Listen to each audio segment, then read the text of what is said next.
made a lifetime commitment to the family. Clap it up for yourself if you are that. All right. Drop it in the chat if that is you. And listen, if you've been showing up every single day, make sure you clap it up for those people as well. What happens is people start to think like this, and in the beginning, it's easy to be super duper excited. But the people who are able, who have the gift of longevity to lock in and be able to do so for multiple days, like don't sell yourself short, that is a gift and it deserves a round of applause from me to you. Okay. So here's the thing about showing up every day. When you show up every day, like you have no way of knowing what day is going to be the day that the thing that you needed to hear gets said. I am telling you, every day that I've been here, there's just like these little nuggets. And so when we are trying to grow and develop something in our life, this could be the thing that's getting in the way of you getting the results that you want because you wasn't even in the room when the thing that God was creating that day to get dropped, you missed it. Okay.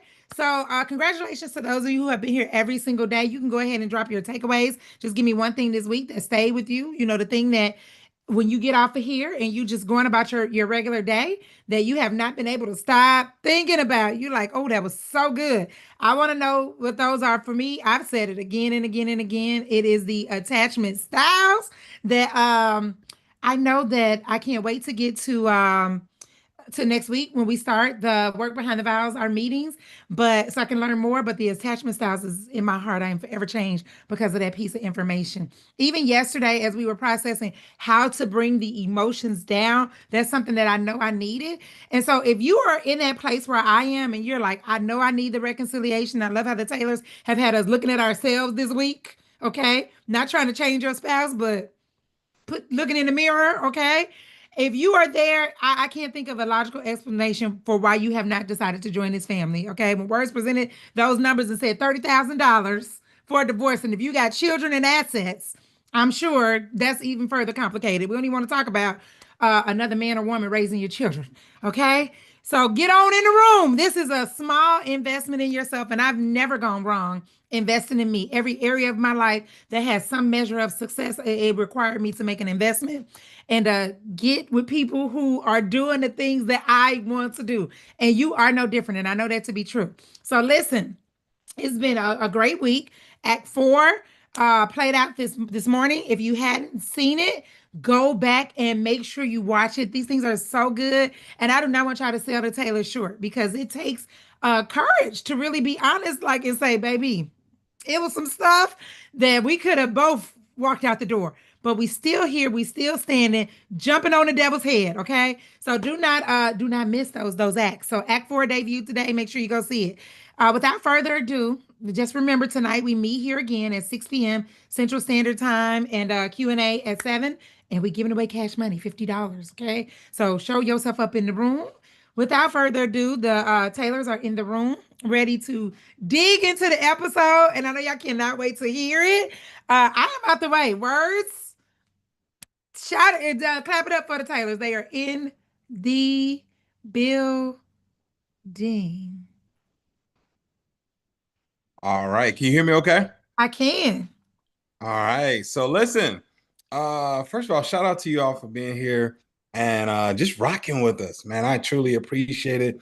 I'm grateful to be able to pour into the marriages, and I'm grateful to be in this position. I don't take it lightly. I was praying to God this morning. I was just like, man, God, just continue to help me be a great steward. Continue to help me just be very disciplined. I always want to seek God in these situations and continue to learn. So this has been great. So we got the newest episode today, where we're talking about kids and how does kids change the dynamic. So one of those things is my wife. My wife is a kids person. She is like the from 0 to about I want to say 10, 11. That's her golden age where she just falls in love with the kids. I'm like, I love y'all here, but 11 on that's okay. All right, now you can hear me. You okay, you know better. You can hear me. All right. But in that dynamic, when you have a dynamic like that, then it's very easy to get caught up in the kids and you forget about your spouse. One thing that I would say to you all, this is why it's important that we have the SOPs, is because when you even have kids, you still have a structure that you and your spouse establish. So we had kids, we were still doing date nights. I remember taking our daughter in the car seat, all right, our daughter in the car seat to the movies with us. Yes, we were one of those parents that, and she was she was a great baby, so she wasn't crying or anything like that. We were still going on our dates. We were still getting on planes. We were still traveling and doing road trips and all of those things. We were still in our system. Okay. So that's the key part. The kids didn't change the system. And what happens is sometimes you allow the kids to alter the system. And when that happens, then there's a disconnect amongst you all. And now the kids are getting that attention. And this is not to say that kids shouldn't get attention, but they shouldn't take away from the attention that your spouse is getting. She does have a little glow, don't she? It's because she worked out. Just left the gym. That sweat. Look at the sweat. Got a little sweat going. Okay. This was key. All right. Think about this. If God says, I am a jealous God, that one of the biggest things is like, do not put other gods before me. Don't put anything else before me. Don't do that. Okay. We've seen time and time again where people have fallen short because they have created other idols. So think about you and your spouse. We're supposed to be God, then your spouse. And now this kid comes and you put the kid before your spouse. Now it's like, there's a jealousy that will come over you, and jealousy and envy and all of those things. And these things are not of God. Now you've brought on an entire new battle that your marriage was never supposed to have. Think about that. You brought on a struggle that your marriage was not supposed to have. All because you didn't have a system in place for, hey, when we have kids, we're still going to do this. Hey, you want to go on a date with your spouse, make it a point to put it in the budget to get a babysitter. Do not make an excuse for why you can't. Find reasons of why you can't. And this is the key thing about what we wanted to do with having kids. It was like, hey, we still want our dates. We still want to make time for one another. We still want to be put in position where we're building. Because I'm telling you now, once those kids leave, what do you have? What would you have built? You built with them, but they're going to leave. Absolutely. They're called to leave and cleave. There's going to be a man that comes and finds your daughter and wants to take your daughter from your home. There's going to be a woman that your son finds and is going to leave your home. And I'm not saying don't pour into them, but now that they're gone and now you're looking at this person and you all didn't evolve with each other. All right. You all got to a point where, again, you stopped learning each other. You stopped growing together. You stopped reconciling. You push things under the rug. You put the time that you should have been doing with your spouse into the kids. You stop addressing issues. It's very easy to do that. It's very easy to get to a point where you're like, whatever. And then you start putting more time into your kids. You start putting less time into your spouse. You start putting less time into reconciliation. You start putting less time into intimacy and romance. And you start putting more time. I'm going to pour into my kids. I'm going to start dating my kids. You ain't been on a date with your spouse in months, but you going on dates with your kids. And that's something that we actually just said this year, we want to start going on individual dates with our kids and all of that, all those things. But that's not in place of our dates. That's not in place of. All right. And that is the key thing that I want you all to see from this episode. I'll also say before wifey goes is that I learned that with kids, it brought on another level of a layer of stress for me, not because of the kids themselves. It brought on another layer of stress because now I'm like, oh, I have to provide for them, and I don't want to let them down. Kind of what my man was talking about last night. I can't remember. Ariel's husband, Tyson, where you know your kids are looking up to you. You know your kids are seeing you, and then it's like you constantly focus on what are you demonstrating, what are you showing them, and you want to teach them everything that you possibly know. And then you also are thinking about how do I protect them? How do I never let them out my sight? So how do I make sure they feel safe, they feel heard, they feel seen? How do I protect them from the kids that my daughter has some friends that of kids that don't live a life like she does, and they do things completely different. It's like, oh my gosh. So these kids are now exposing her to things that, so now it forces our conversations sooner and all of those things. So there's another layer for me. Kids added another layer of stress. It also added more reward, but I'm just saying that was the first thing I thought about with the kids. So I don't know that I've ever said this out loud to you, but there was one thing that I noticed early on in our journey of having kids. They also activated your feelings of rejection, the anxious attachment. Okay.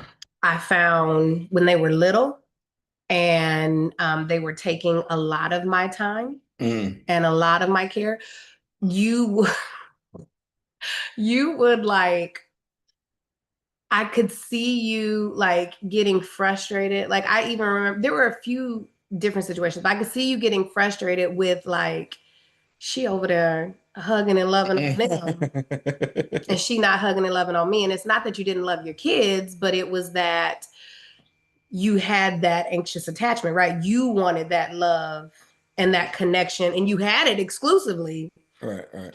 for 3 years. Right. And then all of a sudden, well, more longer than that. Well, right, longer than that. But I meant for marriage, 3 years. And then all of a sudden, now I had to divide my time and my love with someone else. I can see that. I remember you pushing our boys off of me. Get off of me, wife. Well, I mean, that was probably a reason why I set the boundary of like, I don't want y'all sleeping in my room. Yeah. I was like, that is going to be sacred. That's a habit that we're not about to start. Now, there was a couple of times where we allowed her, they were sick or they were, afraid of something or whatever. But other than that, it's like, nah, let me walk you back upstairs, my boy. Let's go ahead, get up here. Even I did the same thing even with our daughter. Yeah. So it wasn't even like, oh no, but my daughter could sleep in here. It was like, no, I'll stay in your room with you until you go back to sleep, but you not sleeping in this here bed. And that was a boundary that I could honor and respect because I understood that, like kind of what you were just explaining. Like if I don't pour into the marriage, then all of it's being done in vain. Right. Because if I don't pour into the marriage, then you and I just begin to coexist. Right, for sure. We're roommates, we're partners. That's not going to last the extent of time, right? Right. So I needed to be able to pour into my marriage as well as parent my kids and have everyone feel as though they are not being neglected. Right. You know? Right.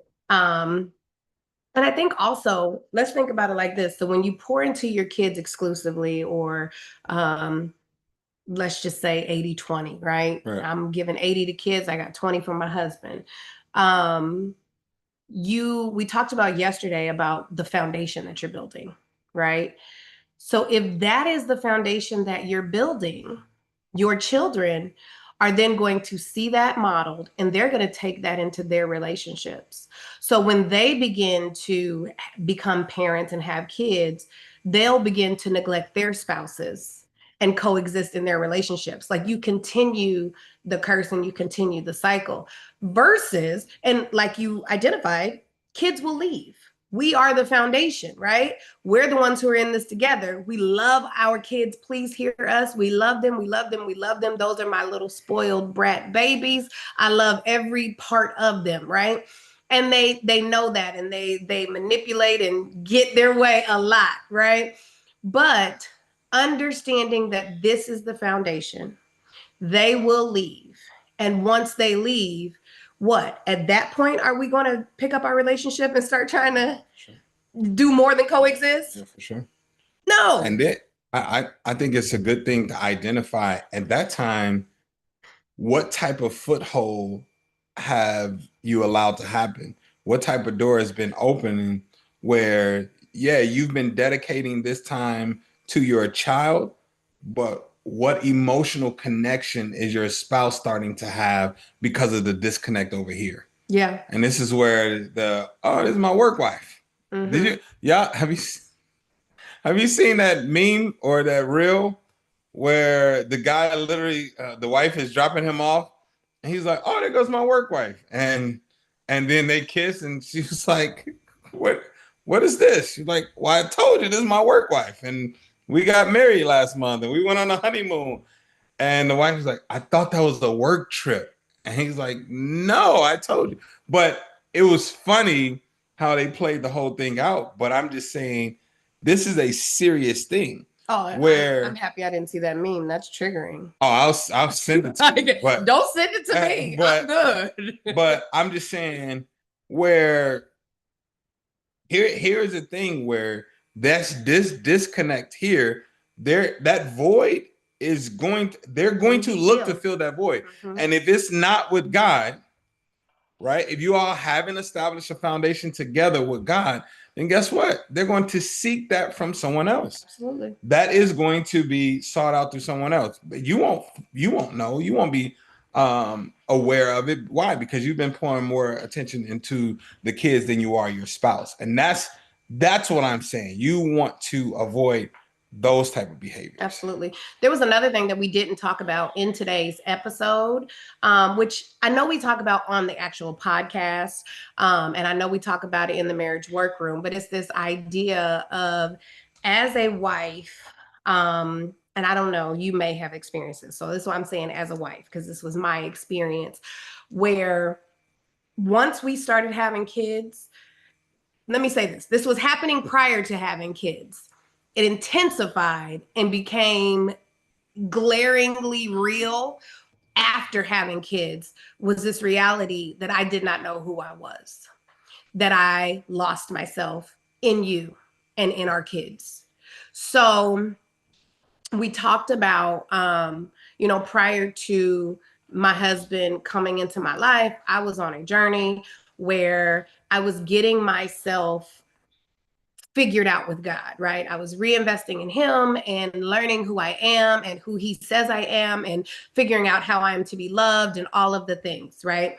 Along comes my husband, and I once again shifted my focus from God and from self-development into relationship development, right?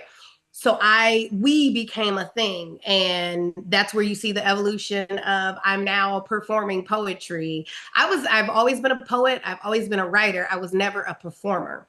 And so, well, not of poetry. I would sing. I did perform that. But I then began traveling, started a whole company performing poetry, right? Becoming a spoken word poet. He took me all the way out of my box. Okay. We're going to talk about that tomorrow. Yes. But in that, I realized, then I have kids. So who am I? What represented what I was? Well, I was a wife and a poet. Okay, cool. I didn't even sing as much anymore. Then I have kids. And in having kids, okay, I'm a wife, I'm a poet, I'm a mom.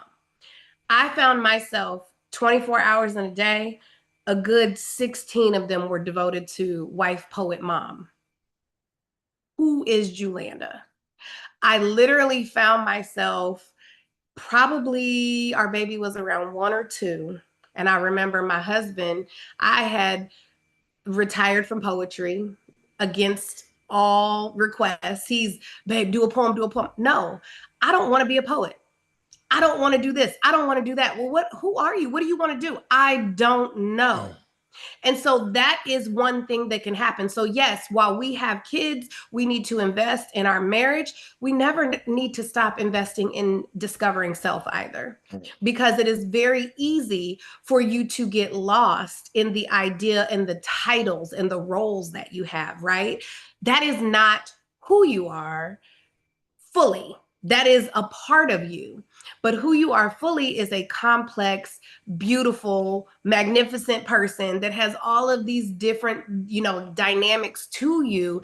And it's like we have to be intentional as well on staying true to who God has called us and purposed us to be outside of the roles that we carry. Right. When he talked about, me being in a deep depression, yes, it was due to the abuser and all that stuff, but it was also due to that, like due to, I don't know who I want to be. I don't know what I want to do. Do I like we would always go to the movies. Do I like going to the movies all the time? Like I don't think I do. Or I was having those kind of conversations with myself.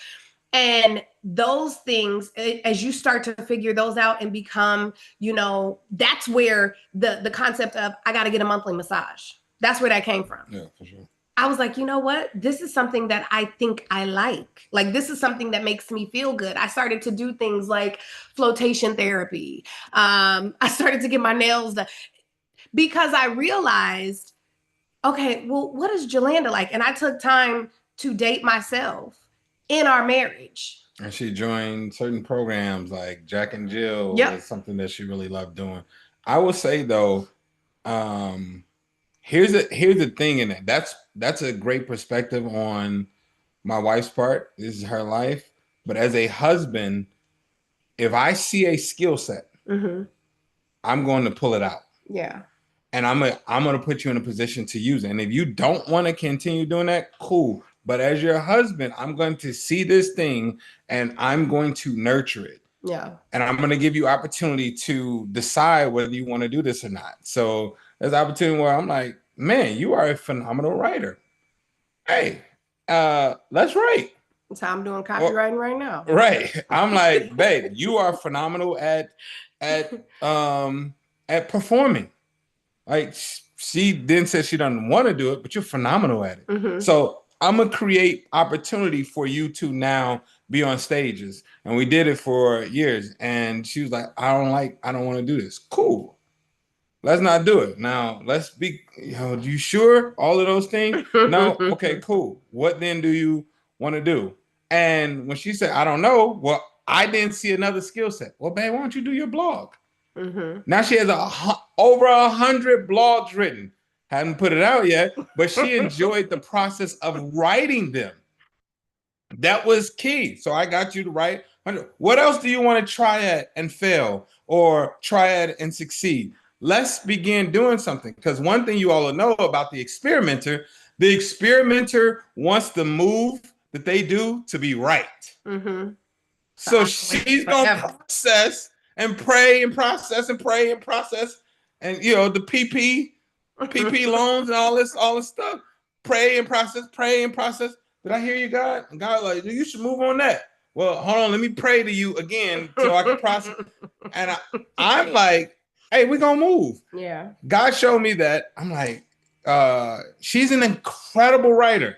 And I was telling wife, I was like, babe, God showed me that you're gonna create books. Yeah. Girl, and people are going to fiend on your books. I'm telling you, it's gonna be amazing, right? And it's gonna be like, not like, I'm giving this as an example of how people crave the Harry Potter books. Now, her books are, again, she's all about helping people overcome and heal and all of those things. Well, I'm like, but the way they treat Harry Potter books and Lord of the Rings and all, that's how they're gonna treat your books. So instead of waiting for her to come around and see that, oh, I should write books, I hit her up while she was on her 7-day vacation. Hey, babe, let's write a book together. So now what am I doing? I'm exposing you to, I've written 2 books. One of them went bestseller on Amazon. So now what am I going to do? I'm going to expose you to writing a book, processing it, doing the cover, getting it put out there, selling the book, offering. I'm going to expose you to it as your husband. I'm going to expose you to it. Okay. And then you're going to say, oh man, I like this, or I don't like this, or whatever. Or then you're going to say, well, I'm ready to write my own book. Well, you know the process now. Yeah. And then you get to decide if you want to do your own book or continue to write books, or if you like the stress or the excitement or the thrill that comes from that. That's what I'm saying. I still want to put position to, like, let's get this stuff out. One thing about you on this journey where I was like, I don't know, I've lost who I am. I have lost that, and I don't know what I like or what I want to do. You never like made me feel insecure about that, or belittled about that. And you always pushed me to say, okay, well, try something and fail. What do you want to do? Try it and fail. Go fail. And I'm like, huh? But see, experimenter, I don't want to. She don't want to fail. I don't want to.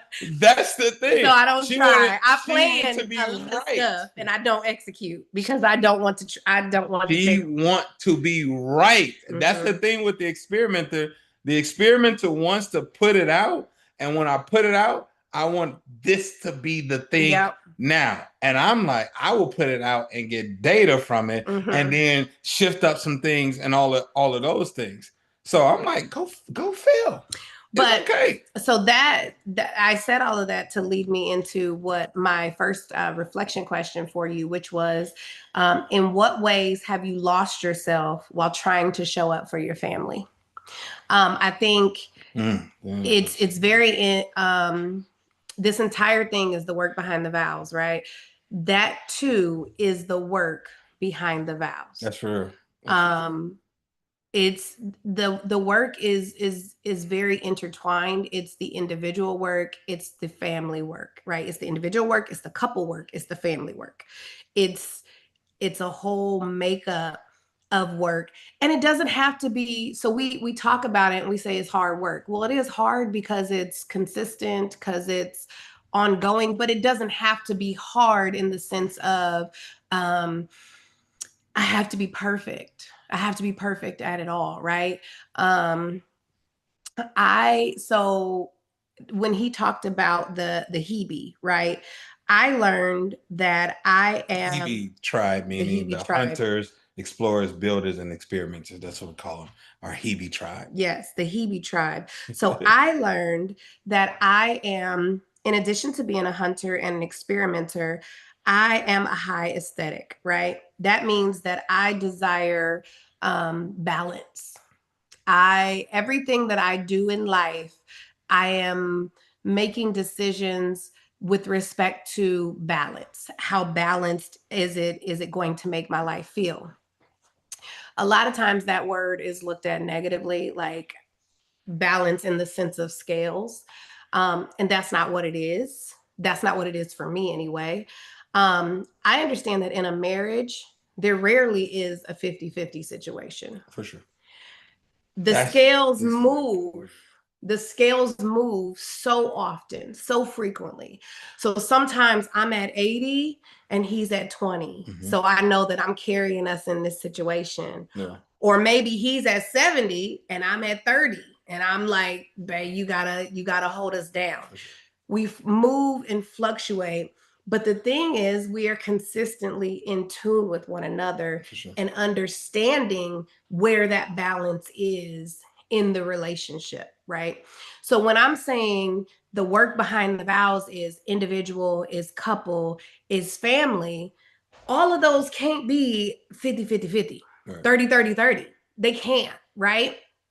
So what that means is I am intentional to every day make sure that I am hitting something in all three areas. So and to me, that represents balance, right? So let's take today, for example. This morning, I absolutely did not want to work out. Not at all. I canceled twice, okay? But remember, individual, couple, family. I know that I have to show up for myself individually. I know that if I do not go work out and that becomes consistent, I am going to get into an emotional funk, which is then going to affect my marriage, which is then going to affect my tolerance and my interaction with my kids.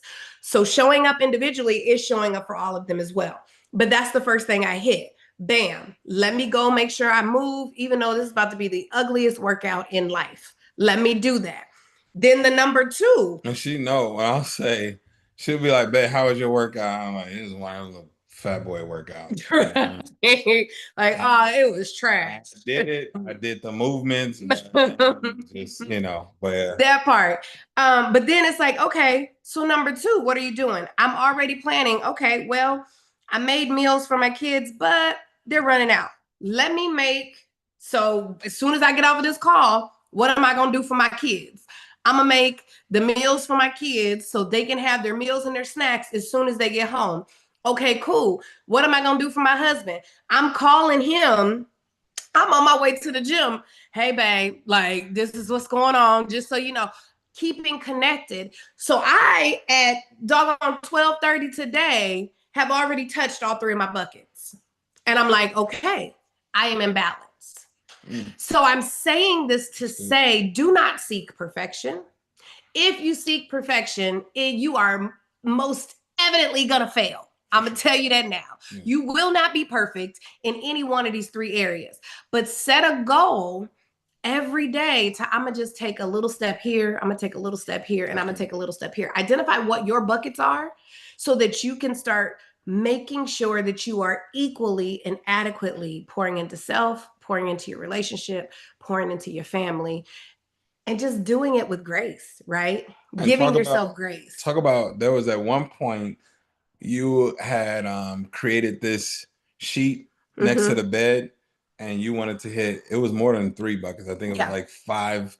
Not and more than that. Okay, it was buckets that you just wanted to do something every day, and you had to do a certain percentage or something like that. I constantly struggle. I've always struggled with this concept of perfection because as a child I was a perfectionist, but then also struggled with like feeling like I am getting anything done or I'm doing enough, right? Because there's always something for us to do. And so what he's referring to is one of my tracking systems where I wrote on a piece of paper, which I don't know where I have it at right now. I know I still have it though, because I laminated it.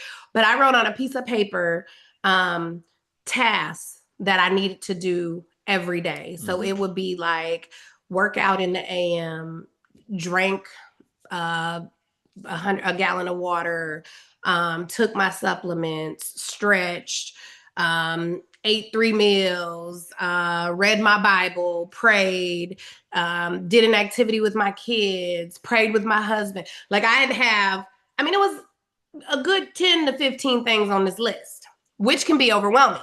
The goal was not to do it every day. So what I would do is every time I did something in a day, and then, so that's on the side, and then I have the days at the top. So every time I did something, I would put a mark that I did it. At the end of the week, I would then set up and say, okay, what was my average in these areas for the week for me completing it? My goal, I believe, was to hit 70%. 70%. It was like 60 to 70%. And most times I hit it. But it was, and for me, seeing that was motivation. So when I would look at the wall and I'd be like, ooh, girl, you haven't done your Bible study in like 4 days. You only got 3 days left this week. You better go hit that up. So I did it that way. That was a good visual motivator for me. Yeah. I'm really big on habit trackers and trying to make sure that I'm not getting in the routine of perfection, but getting in the routine of just persistence and progress, right? Yeah, progress over perfection. Absolutely. Yeah. So definitely we want to see either in the comments or in the chat, like, in what ways do you think have you lost yourself, right? In what ways have you lost yourself while trying to show up for your family and friends? I think that's what mine was for sure my health. Just trying to show up for my family. There was a point where I was putting my body through so much. I'm gaining weight. I'm not sleeping. I'm not eating like I'm supposed to. It's just I'm just so hyper focused on I gotta win, I gotta provide, I gotta protect, I gotta make sure that we're all good. And it gets to a point where the stress becomes so much. And not only that, but we have a business and I have 5 other families that are counting on me to make the right decision, me to grow, me to constantly be researching and come up with strategy and bring in clients and post content and be a good steward over finances. I have their families and my family, and I don't want to let anybody down. Yeah. And there's a certain point where, in 23, my body just starts to give out. Can I, so Yeah. to put it even into more perspective, so we got heavy into the client work in 2019. Mhm. Okay. And our first client was our friends. It was a big launch, 6-figure launch, very first client that was nothing but God. And then the next client, the next client, We talking about boy, something on your heart? no, the next client was a big client because it was a big name. It was Eric Thomas. Right. So the first client was big because it was a friend and went 6 figures. And we're like, we just made $100,000 in one night. It was 111. Yeah, okay. Sure. The next client was big in name. It was Eric Thomas. So from the fall of 2019 until the fall of 2022, yeah, there were every month at least 2 to 3 weeks of staying up until 12, 1, 2 o'clock in the morning. And weren't you still doing the UK calls at that time too? Still doing the UK calls. So he's also doing an MLM at the exact same time where he was waking up at 4 a.m. to do calls for people in the UK. So he did this for doggone 2.5 years. Yeah. 2.5 years of showing up for the family, for that, on top of trying to work out, but gaining weight because you can't work out because you ain't sleeping right and all of that. So come fall of 2022, and then COVID happens. So there was additional stress with that, not knowing the unknown. We just had a new baby. So then fall of 2022, his body literally started to give out. 23. No, 22 was when we moved here. Fall of 22. We moved here 23, fall of 23. Baby, we moved here December 22. And March 23 was when everything happened. Okay. Okay. Yeah, fall of 22. It's inaccurate. But okay. Okay. Because we've been here 3 years. But go ahead. Go ahead. Tell the story. I'm going to pull up the lease after we. Let me see. On tonight's call, y'all going to hear him apologize to me. I'm going to make sure that this happens. Okay. Because he done said it's inaccurate on here, and I know my dates. Fall of 22, we are sitting here. It's foreign. We don't know what's happening with him. All he keeps talking about is his body is not working. His body has started to fail him. We're in and out of emergency rooms. It got so bad that on Thanksgiving, my husband is bedbound. He can no longer walk. And he's like, just going without me. Who's going to go to a holiday without him, right? We moved to Texas, December of 22. I pack an entire house by myself because he can't function. He can't move. We move. He starts to do physical therapy for that month while we moved away because we first went to Atlanta. He moves, does physical therapy, begins to feel better. March of 23 is when he falls apart again because he felt better. So he thought that meant the door is open. Let me go back outside and let me do all the work that I was doing before. He never let the stress go. His body in March of 23 said, yeah, we're done. And now we actually have to go to the hospital for stays. And now we actually have to. I was so terrified. Yeah, and we talked about that. For like 5 days straight or something. He stayed awake for 5 days straight because of his body malfunctioning. I was so terrified that we talked about in the documentary. I called his friend crying, He didn't heard me cry maybe twice. And I was like, I have no idea what we are going to do. I didn't think my husband was going to die, but I thought I was going to have a husband who was now immobile and he was unable to fully function in the way that he had been. And now I have to step up and I have to step in.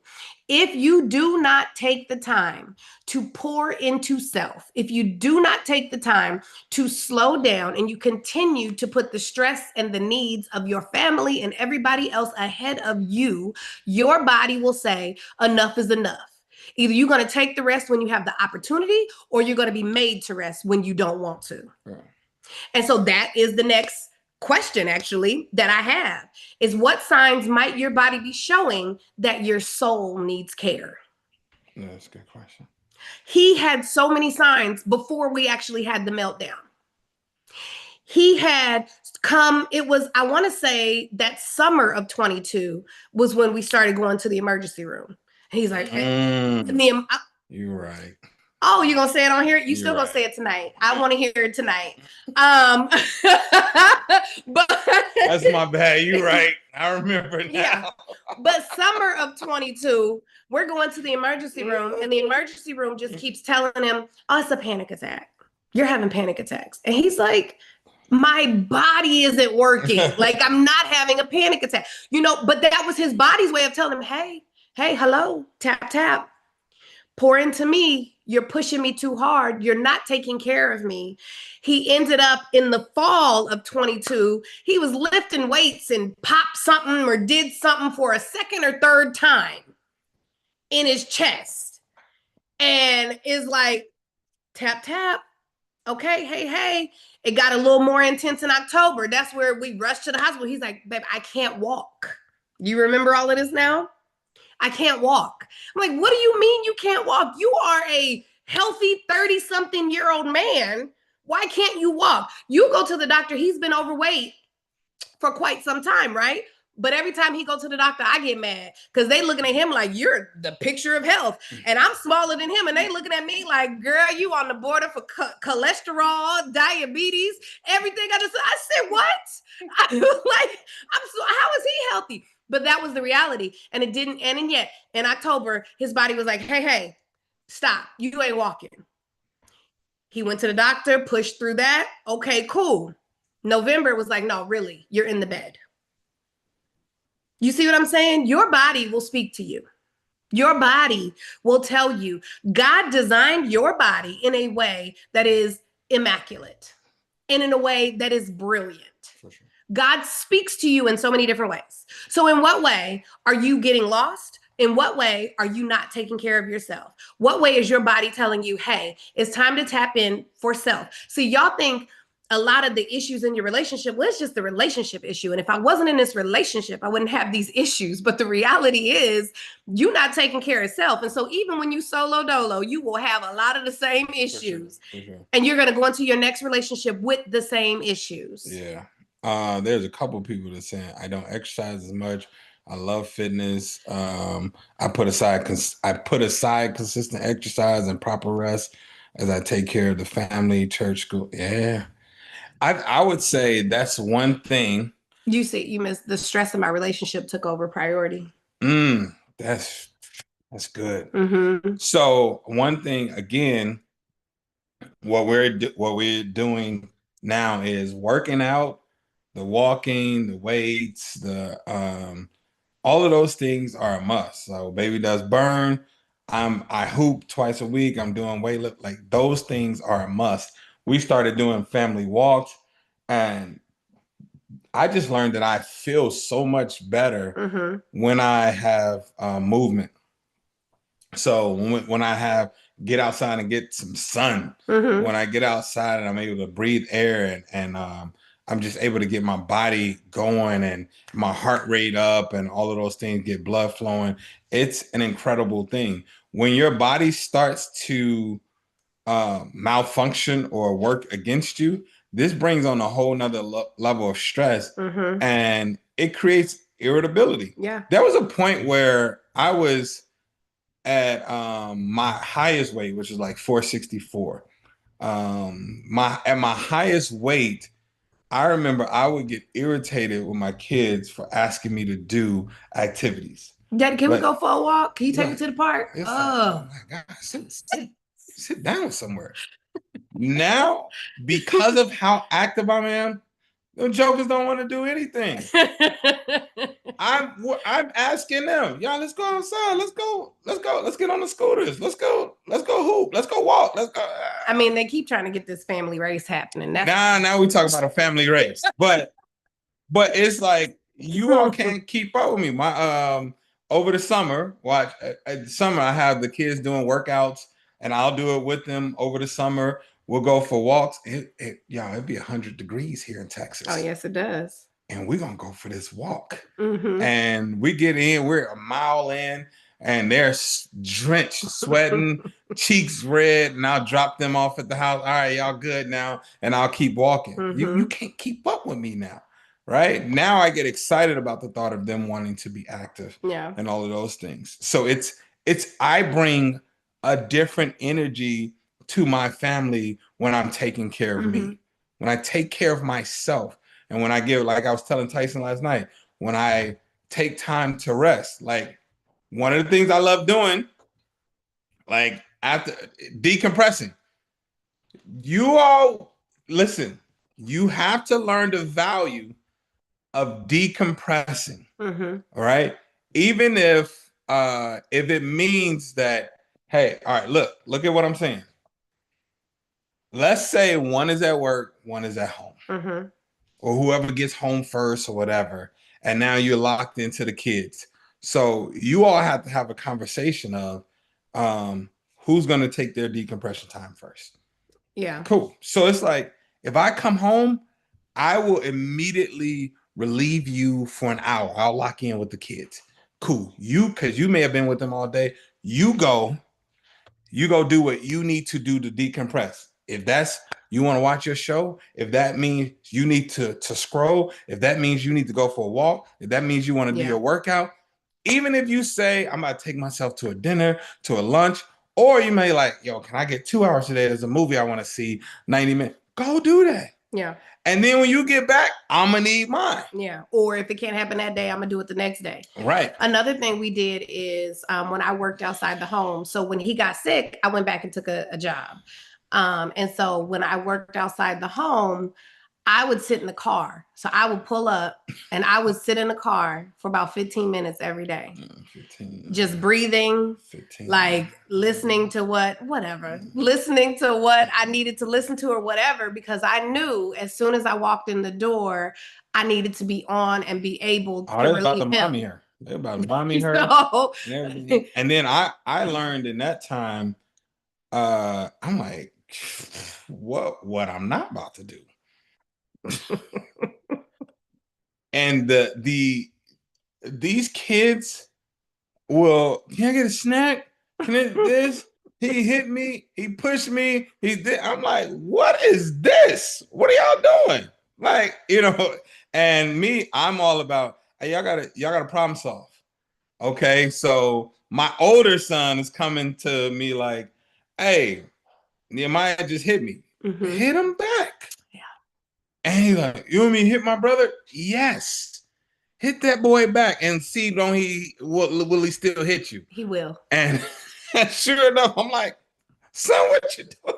You got to learn how to squabble, son. What we doing? He will. So you hit him, he's gonna hit you back hard. Right. He's naturally heavy-handed. And so now he's like, I want y'all to work it out on your own. Now they fighting off on the side, and the older one is much more sensitive than the younger one. So now there's screaming involved. And work it out though. No, they're not. They're gonna work it out. And then when she's not, I'm gonna cook the same thing every single day. Mondays is gonna be this, Tuesdays I'm a structured person. I can do the same thing every single day.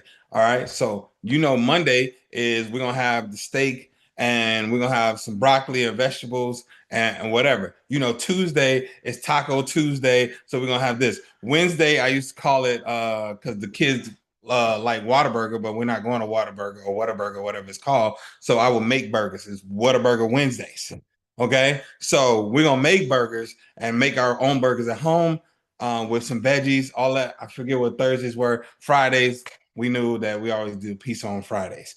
So Here was the structure was here. Okay. Now the kids didn't necessarily like all the lack of variety, but that's the way I function. And so she would come home and then boom, like, all right, you got it, let me do this. But either way it goes, that's the idea of the whole thing is you all should need to have a conversation about, hey, I know we're together, but I need to still take care of me. Yeah. And what does that look like in taking care of self? Yeah. And it's not selfish.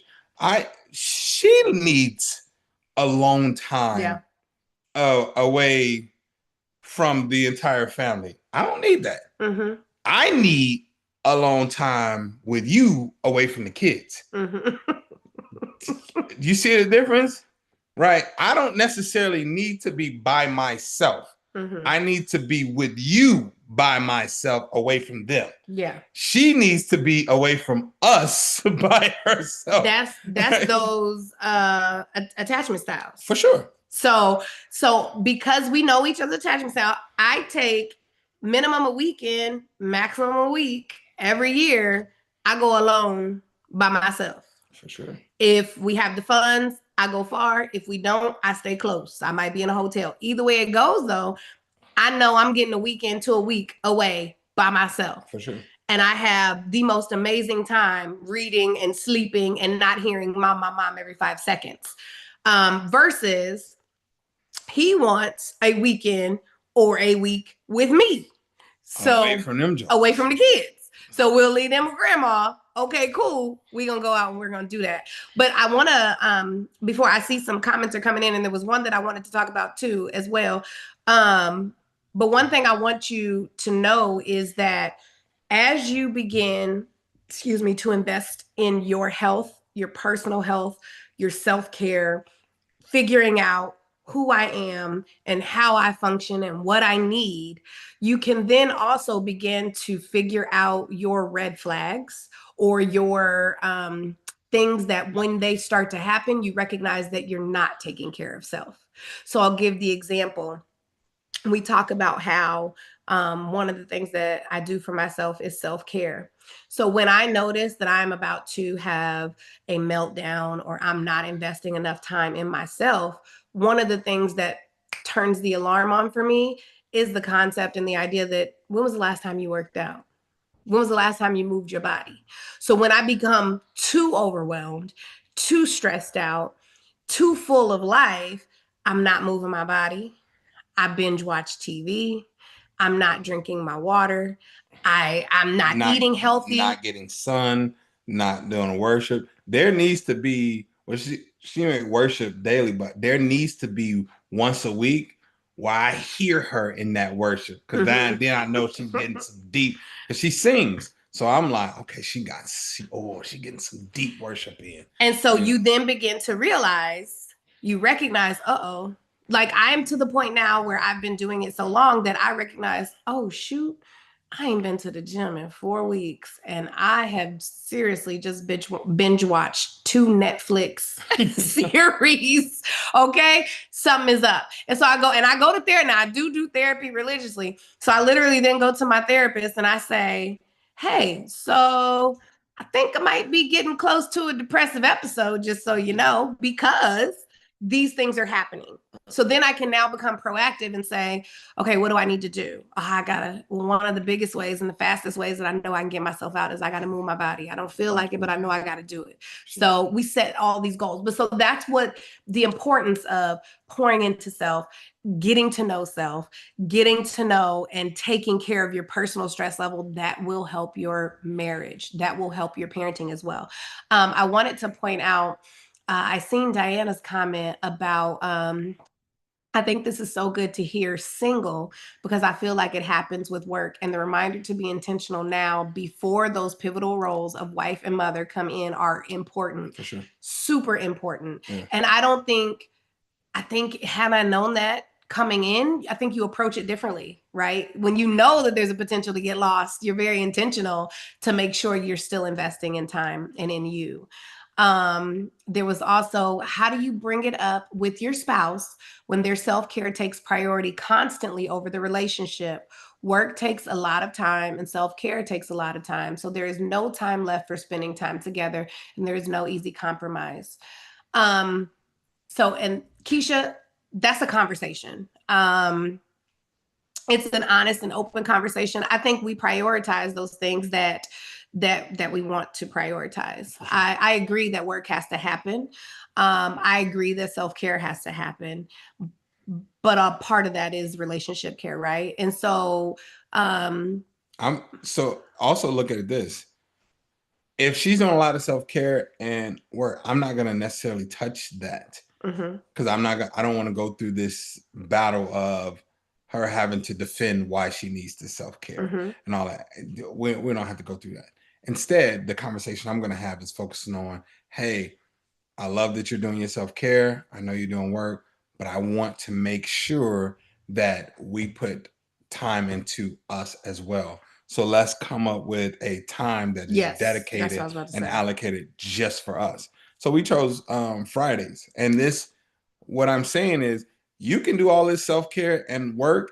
You literally have to say, every Thursday at this time starts our time, and it's sacred.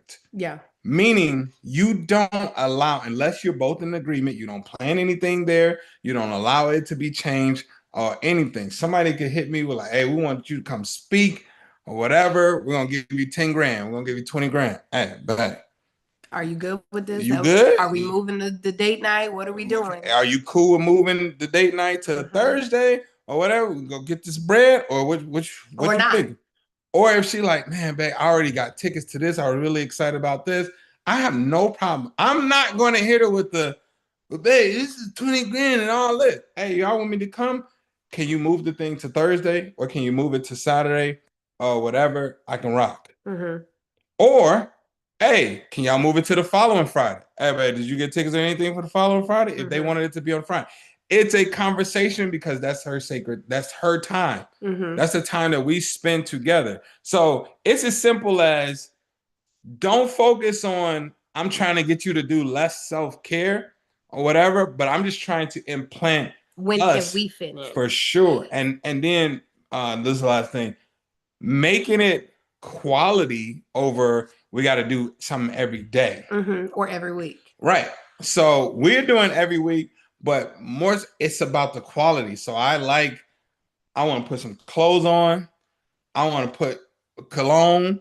All right, there's only one cologne that I wear when I'm about to go on a date with wifey. I want to get the lineup going. I want it to be where I am actively going on a date with my wife, and I want the quality of that to happen. So. Yeah, you have to do it's just the quality. That's one thing I need to emphasize more. Yeah, that's what I was going to say. You have to do what works for you and your schedule. So you mentioned work takes a lot of time, right? So then my question is, do you all have jobs where you work 7 days a week?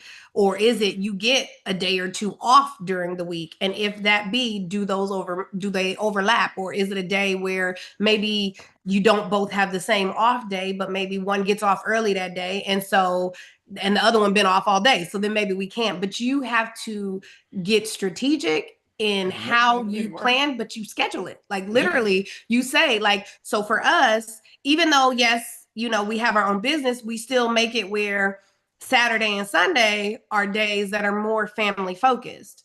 So if Friday night doesn't work for a date night, we know, hey, let's move that thing to Saturday, or let's move it to Sunday. We have those times available. Anything that you want to happen can happen, Keisha. Oh, for sure. Like we prioritize what we want to prioritize. You think about your schedule is the way that it is right now, right? But let something come up that you have been waiting to see or to do. Let a concert come up. Let a conference come up. Let something come up that you're like, nah. This thing right here is good. This is what I want. Mysteriously, I can now get off of work. I can now, make the time to travel. I have now found the money, but it's not mysterious. It's just that it's because you now prioritize that, right? And that's the thing that you want to do and you want to go to. Make that same energy in your relationship. And if it's like, if you're the one and maybe your spouse isn't on that same page right now, it's cool. Start the conversation. Yep. Start the conversation. Start trying to program, start trying to plan it to where he'll see and the transition will happen. Yes. You know what I'm saying? Let me say this. I would prefer that if you do a date, try to get out of the house because there's no interruptions or distractions or anything like that. However, yes, because that's the next that I was about to go to. However, if you gotta go in the room, lock the door, and you all say, "This is our time. We are gonna cook together." You know, you go in there, we're gonna cook together, and then we're gonna. I don't care if you take the doggone kitchen table into your room, and you set it up like a date. Yes. For you and your spouse, and you said we're gonna have this date in our room, and what we're gonna do is we're gonna have great conversation right here in this room, and then we're gonna watch a movie right here. We're gonna turn out all the lights. I don't care if you go rent a projector and put the projector on the wall. Like, you can do that, and you can tell the kids, "I'm not here. Yep. Don't talk to me." And this is what in our home we say do do do. Hey. The parent that you are currently seeking is no longer available. Please reach out to somebody else. If we say that so much, then now the kids do that to one another. When they're tired of being called by their sibling, they'll go do do do. So consider that. Keisha said the baby is 4 months old. There we go. He's going to bed. It's time. Oh, he in the breast milk coma. Not only that, but if you only going out for 3 hours, the average babysitter is going to be like $15, $20 an hour. Somebody that you trust, even if it's 25. You say quality, you know that you're going to do 2 a month outside of the home. You're going to say that. Put the $150 aside a month and get the babysitter. Like, this is far more important to establish this. I guarantee you, you got $150 a month. You have it. It's there. Or even just the 75 if you start out with the one. Exactly. So what you all can do, again, even if you set up a picnic in your room, even if you, whatever, you can utilize your house the way you want to. Wifey, this is her thing. Wife is all about, what's a free date that we can do? I like free dates. I like indoor dates. He don't like them. I do, because I'm also one. It's because of the kids, but we can lock our door, which you've heard him say. But I'm also one who I prefer not to get dressed up. I like sweatpants and leggings. So for me, I'm like, dang, let's just be in the house and be comfortable. But I know you all have to go. We're a few minutes over. I do want to address what Sarah said. So what do you do if you don't have the village of someone to watch the kids, to have the time away? That's and I think, I think he just addressed that. But also, so in what he said, we're having this time in the room. I don't know. I don't recall. I don't think you've told us the age of your kids. If it can't happen while the kids are awake because maybe they're too young, like Keisha has a 4-month-old, so they have to come in or whatever, then maybe it's happening when they go to bed. And so maybe y'all do 3 under 3. So yeah. My God.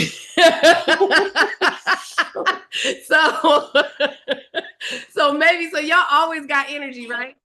So maybe it's happening. I need this more than ever. Maybe it's happening when it's bedtime for them. I don't know what time you put them down. We put ours down when they were little at 7:30. Yes. 7:30, y'all going to bed. They even still go to bed at 8:30. They go to bed at 8:30 now. And even the 14-year-old. I'm not messing with y'all. So 7:30, y'all go to bed. That means date night start at 8 o'clock.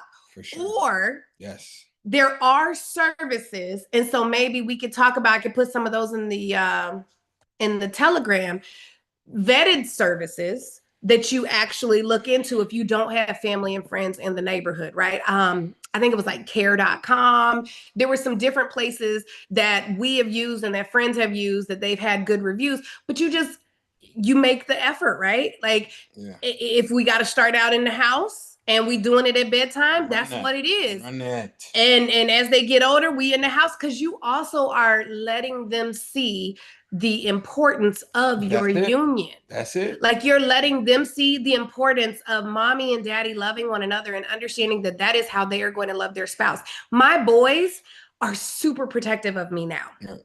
Like just because the way they see sure. with daddy. So we were walking into a building the other day, me and the two boys. And I'm like, oh, it's cold out here, y'all.